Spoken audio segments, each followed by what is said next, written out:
Yun, what's up mga kanaknak? For today's video is meron akong nakitang bagong ukay-ukay dito lang sa harap ng aking bike shop. Check natin, baka meron tayong magustuhan.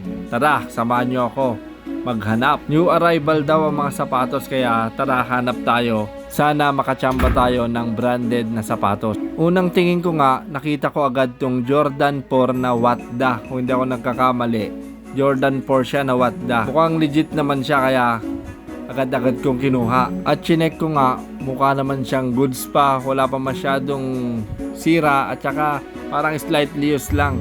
Kaya naisipan ko, kunin na ito at bayaran na agad. At yun na nga, binayaran ko na agad kay ate. Napakamura lang, pero hindi ko nasasabihin kung magkano ko nakuha ang Jordan 4 Watda. Alright, let's go. Ang balak ko kasi dito, ipapa-restore ko ito.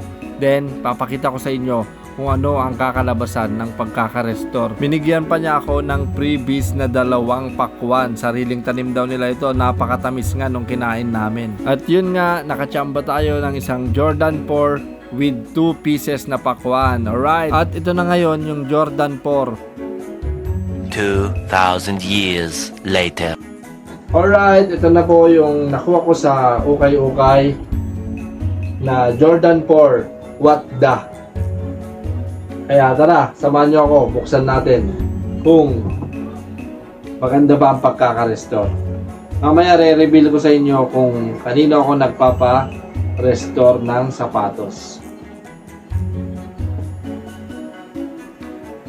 Wow! Oh, para siyang bago. Wow. Ganda ng pagkaka-detail niya, lalo to. Kita nyo? Ganda oh.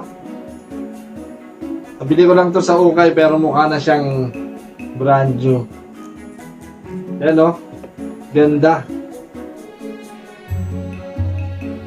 Alright mga kanaknak, sasabihin ko na kung saan ako nagpa-restore ng sapatos.